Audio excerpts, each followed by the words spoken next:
Graças a Deus por este dia, pela salvação, pela saúde e pela vida. E eu quero te saudar com a paz do Senhor. E quero ler a palavra que encontra-se em Hebreus, capítulo 2, versículo 14 e versículo 15. Meus irmãos, na hora da pregação, de repente eu vou acabar tendo que tossir, que eu estou com uma tosse muito forte. Aí você me desculpe para não deixar de pregar. É bem provável que alguns já tenham ouvido essa pregação parecida. Não vai ser igual, mas no mesmo assunto. Porque eu já estou pregando há 4 anos. Graças a Deus por isso. E sempre o Senhor me dá uma mensagem, às vezes, de um ângulo um pouco diferente. Vamos à leitura, então. E visto como os filhos participam da carne e do sangue, também ele participou das mesmas coisas, para que pela morte aniquilasse o que tinha o império da morte, este é o diabo, e livrasse todos que com medo da morte estavam por toda a vida sujeitos à servidão. Meus irmãos, esta é uma palavra muito poderosa, meus irmãos. Aqui nós vemos uma manifestação de poder divino de uma maneira tão importante que vai além do meu entendimento, do meu conhecimento. Começa a falar que ele tomou a participação da carne e do sangue nosso. E diz, como os filhos participam da carne e do sangue, também ele participou das mesmas coisas. Por que ele participou das mesmas coisas? Porque Jesus nasceu e teve um corpo. Porque ele nasceu de Maria. Porque ele tinha que participar das mesmas coisas que nós. Porque as coisas que nós participamos, irmão, nós temos fome, temos sede, temos cansaço e morremos. E Jesus teve fome, teve sede, teve cansaço e morreu. Só uma coisa que não aconteceu. Nós pecamos e vivemos pecando. E ele nunca pecou. Era puro. Glória a Deus por isso. E diz a palavra, então, que para que pela morte, ele tenha que passar pela morte. Até certo ponto parece uma incoerência.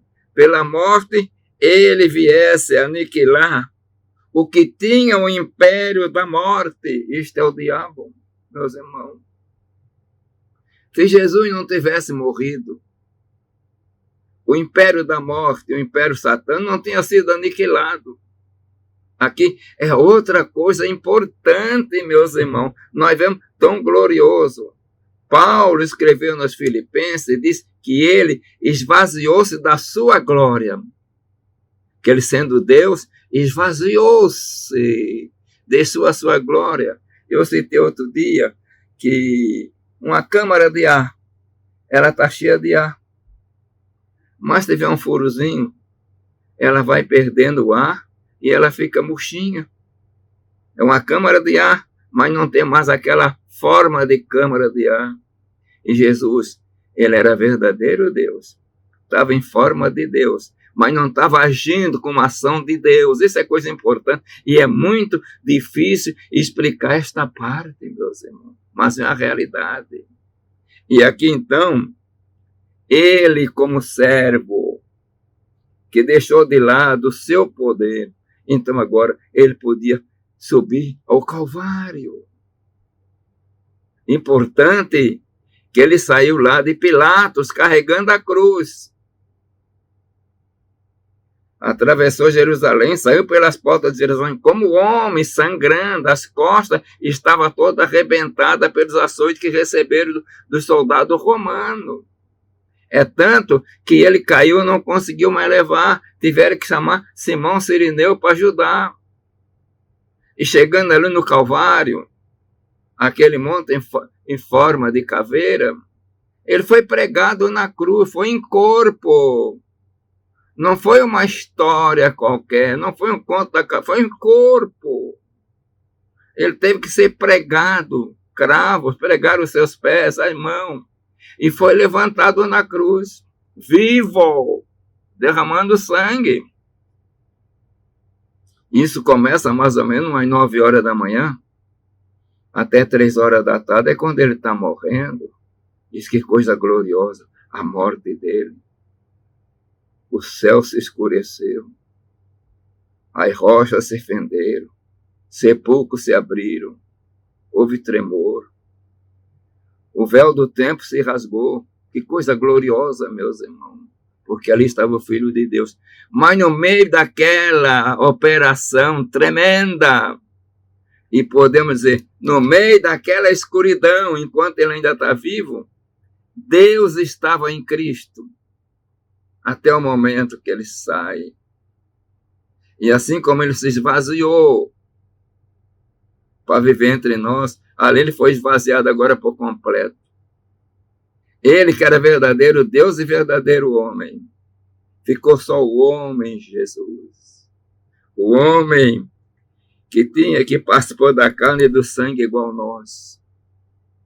E é nesse momento que os nossos pecados, irmãos, são lançados sobre ele. E é tão importante quando comparamos a crucificação que está escrito em Hebreus capítulo 9, nós vemos uma participação da Trindade. O Pai, o Espírito Santo e ele. E a cruz parece para nós, e foi de fato como um altar.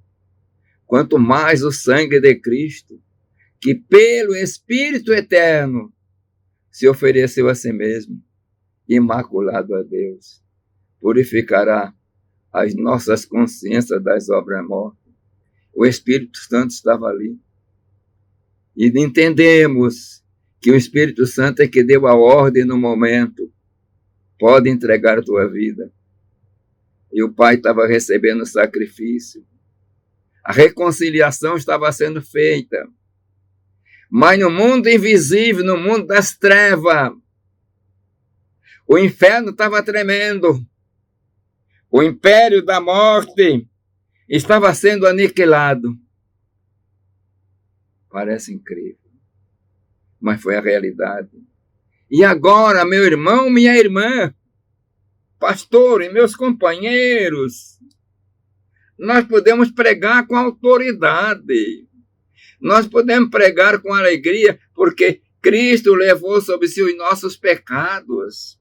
E pelas suas pisaduras fomos sarados. E ele fez a obra poderosa na cruz do Calvário.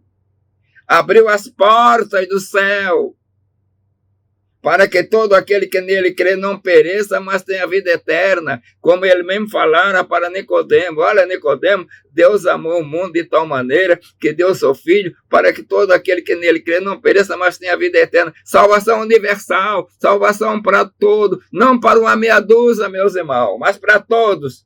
Só uma condição. Eu tenho que decidir se quero ou não.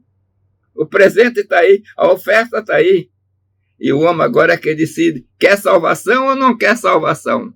Se quer salvação, ela está ali, na pessoa de Jesus. É só crer. Coisa gloriosa. Essa é uma bênção que Deus nos deu. Eu quero terminar e pedir, Pai de amor, Deus das misericórdias, Senhor, abençoa todo o teu servo, toda a tua igreja. Continua salvando alma, abençoando, operando, dando esperança e alegria. Porque nós queremos ter essa esperança e alegria até a tua volta. Pai de amor, isso pedimos em nome de Jesus. Amém.